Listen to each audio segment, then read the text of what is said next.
Hi everyone, Teresa Aker here from Success Diaries with Teresa Aker. It's my privilege today to bring you author Jacqueline. How you doing, Jacqueline?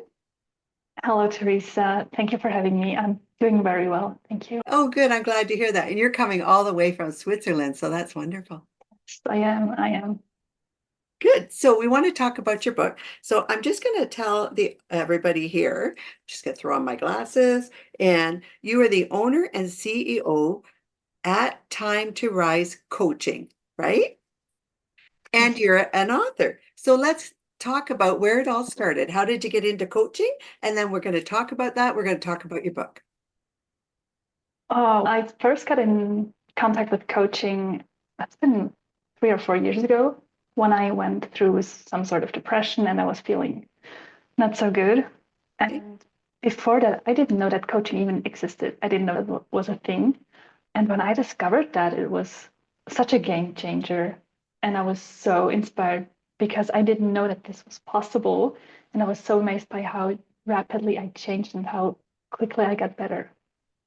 Yeah, what can I say? Then I got hooked and I started to do courses and seminars and just wanted to do more and more Oh, until I finally decided to do a coaching certification and start my own business.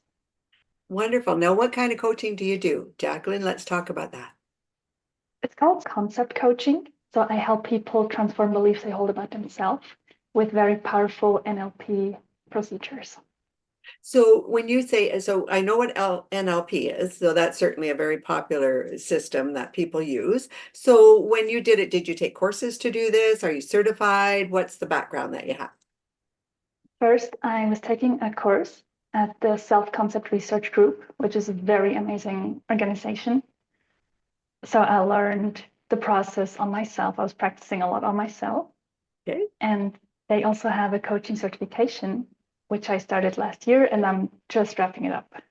Oh, excellent. So I know you took the courses, you're doing that, and you were able to build a wonderful business through that. I'm in the process of building and expanding, but yeah, I help clients to transform themselves. Good. And you're an author. How about we talk about what you wrote as an author? Let's talk about that. Yeah, so that's also a very new experience for me. And I have written a story about resilience. And I have written about the time when I lost my dad to cancer So and all the, yeah, like how it was for me, what has helped me, and how I coped with it in the end. let's talk about that a little bit. A lot of people have lost people in their lives, loved ones, even pets, and grieving is quite a process to go through. And I've had a number of people on that have talked about their journey. Let's talk about your journey. So I know that you lost a loved one through cancer, and that's a long process for some and not so much for others, but it's absolutely a hard thing to go through. So did you start writing after that? Was that your kind of therapy for it? No, the writing actually came later. Oh, did it? Okay. Yeah, so for my dad, he was diagnosed 1.5 year before he died. There were a lot of ups and downs Yeah. during that period. And during that time, I didn't really want to acknowledge it because I thought he's going to be okay. And he was so convinced that he will be. So I was distracting myself a lot. And then there was a point when he just got worse and worse. And I there was no other way than just me confronting myself with that inevitable truth. Yeah, so there was a period when it was very uncertain. My family was a lot just worrying and yeah, I'm not sure what will happen. And then one day I was at work. I got the phone call and my mom called me and said that he wanted to stop the medication. My dad decided that he wanted to stop the treatment Okay. and that he wanted to be at home. So I got home, my sister and her baby boy and my mom, we were all there. And we were there with him at home for the next few days until he passed away. I'm so very sorry for your loss and for your family's loss. That's a Thank you lot. so much. And to lose a parent is hard. We know that it happens. Everybody's going to lose their parents, but it's always hard, no matter what. I'm sorry for your loss. And Thank so you. now I would say that later, you said later on, you started writing and doing some work with your talent and your creativity. Where did you get that from? Where did you start writing? When I think about it, I have always written as a teenager. I was journaling those emotions and all the internal stuff that's going on. Sure. And after my father passed away, first I was again distracting myself with lots of work Yeah. because I was overwhelmed and didn't really know how to process it. Yeah, and then I came across a writing project, Yeah. and we had some exercises, and I realized it is triggering something, like it is allowing access to a way of healing like nothing else.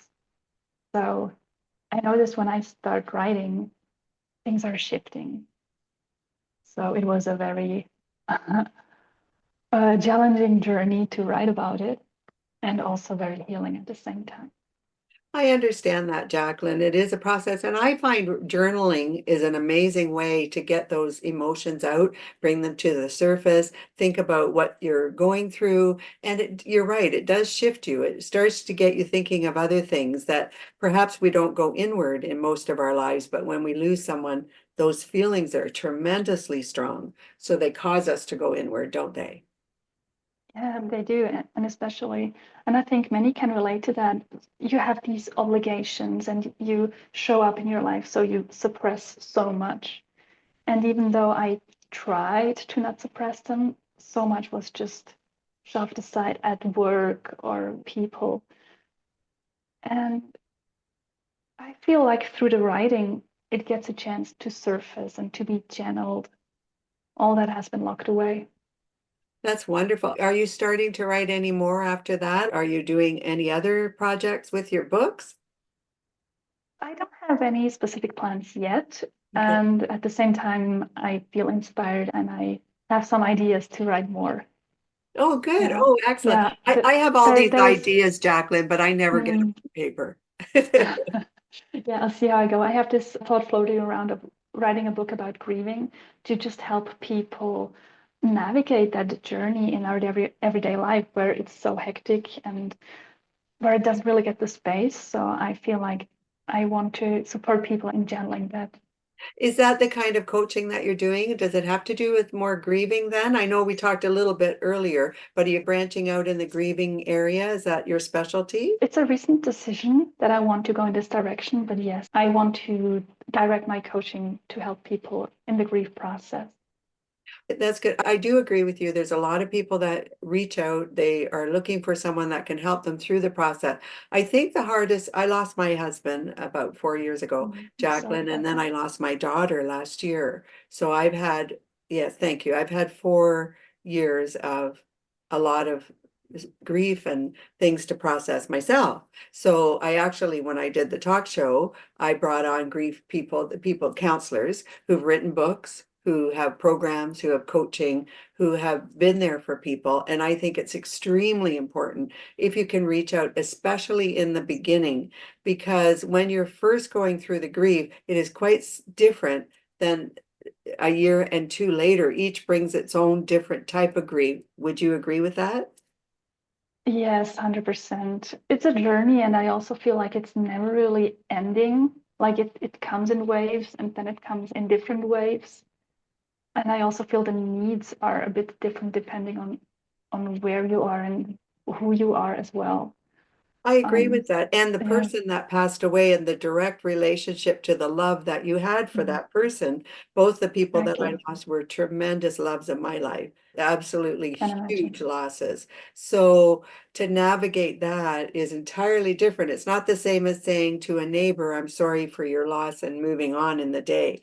That's not the kind of grief that I'm talking about, where a neighbor is going through, perhaps, I'm just saying a neighbor out of my thoughts here, but a neighbor that you're not close to, as opposed to someone, a family member, entirely different Mhm. type of grief.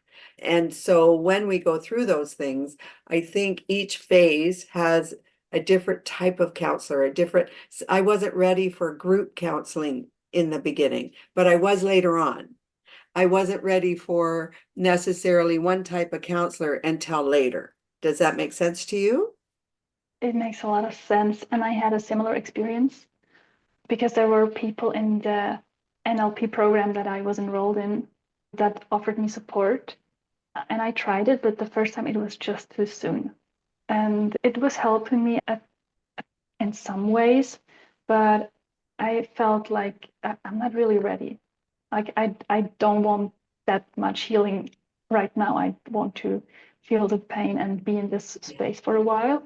And then, and that's different for everybody, however long that is. But after a while, I think you get to a place when you're ready and more open to different kinds of healings and external support. Very true, Jacqueline. And as we go through those phases, I know there's some books are based on phases and different emotions that you have, but they don't necessarily happen in order. That's what I found for me anyway. And a lot of people have said it doesn't necessarily happen in order. You could have one type of emotion here and another, excuse me, and another time you have a different type of emotion. And then all of a sudden you have this tsunami wave come over you in the middle of nowhere. I remember being at a bank and I'm standing in the bank lineup, and all of a sudden the emotions just started coming out, and I couldn't stop for that moment. The tears came and it just hit me that quickly, but then it also passed very quickly. So it can happen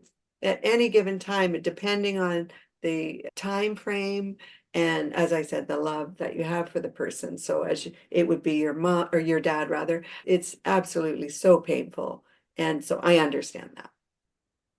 Yeah, yeah, Well, and also accepting that healing isn't linear. So it's not a constant getting better. Sometimes you get better and then you feel maybe a little worse, and it's just ups and downs. exactly. I think part of what I found too, Jacqueline, in you're doing NLP counseling, is that your entire life changes because that person is part of your life. Mhm. It's part of you, that energy and that relationship and that love and caring and kindness and all of those feelings that are wrapped up into that other person. I lost my daughter, she's my child, and that's an entirely different type of loss. So all of that, I felt like it was part of me gone. So you have to learn how to not only live without the person, but you become an entirely different person without them. Would you agree to Yeah, that? yes, I would agree. Also, the experience of losing someone that you love so much, it shapes you in a way that you will never be the person that you were before the loss. True. It's just not possible because you have experienced that. And for me also, it was a process to know myself again and to find out how to navigate my life as the new version with the experience of that loss. That's very true. And you are right. You have a new, entirely different version of yourself, and you recognize it, don't you? Yeah, sometimes it's a bit harder to admit when you just feel like, oh, I used to be like this, I want to be like that again. But then, no, it's just different. It's futile and it's Mhm. funny because I was never able to move on from my husband. I know a lot of people do. There's nothing wrong with that. I just was Sure, never, sure. he was everything to me, and I have no desires. Not that I don't, there's wonderful people out there. It's just not a factor for me. I now have become someone who's single myself, doing things Mhm. that I would never have done before. I've learned how to be just me and my family. I have two children that are still with me and my grandchildren. So I love them with everything I have. And they became my life. And I'm doing a podcast and doing all kinds of things that I've never done before because I've now become just me. And I think part of it is, Jacqueline, to your point, we do become different people, but we have this empathy and understanding for life that's entirely different than it used to be, right? So now Mhm. I'm living my life after all of that to just be me. Yeah, yeah. And you must find the same thing because you're doing courses and you're doing coaching. That's important. Do you do groups with your coaching or just one-on-one? So far, it's just one-on-ones. Just one-on-one? And do you have Mhm. online courses that they take or? I have both, like I have sessions face to face and I also have sessions online. Sure. And there are some things in the process of creation, some courses and some, how do you say that? Like some recorded material, recorded content, but that's not ready yet. Oh, no, no problem. And I know you're Being setting up creative, your business and you're moving forward with that, and that's important. And I know you also wrote. So I guess you're trying to find yourself too. Would that be fair, Jacqueline? 100%. Yeah, Yes. I am. To be very honest and vulnerable, I don't have lots of experience. I'm a young coach, I'm a young entrepreneur. Also, finding out who am I, what do I stand for? And through the experience, I'm getting closer to know myself even better and be of better service for the people who need it. That's a wonderful and noble cause. That's wonderful. I think sometimes, Jacqueline, we have to take a step back, take a few days, calm down, and you ask those very questions you just asked to say to yourself, who am I? What am I here for? And where am I going? And those things you really have to stop and push out all those noises. Stay centered and really listen to your inner self, your heart inside, and say, who am I and where am I going? And you want to help people. How are you going to do that? It just takes time and molding and really listening to your inner self. Mm.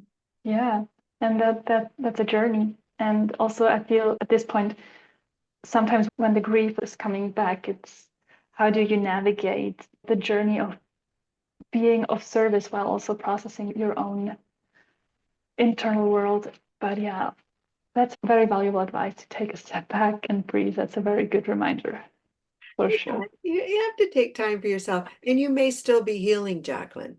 Mm. Yeah, So that's a big factor because if you're still healing, you're actually helping others is healing yourself. yeah, yeah, that's true.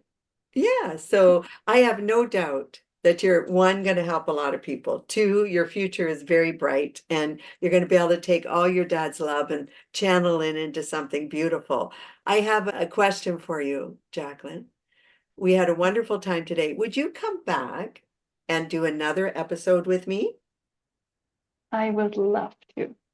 I'll tell you what I'd Yeah. like you to do because you're starting out. I want you to put all that energy into what you're doing now. And then when you're ready to set the next part, I would like to help you launch that because you have a big heart and you're going to do a lot of things for people. And I'd like to help you along that journey. Would that be okay with you? Oh, thank you so much, Teresa, for the encouragement and empowerment. Yeah, that sounds amazing. Thank you so much. Oh, I'm so happy. You're a lovely lady, and I know that you want to do everything you can to help everyone. And I wish you only the best on your journey. So I'd like to help you with that. Thank you. My That's pleasure. amazing.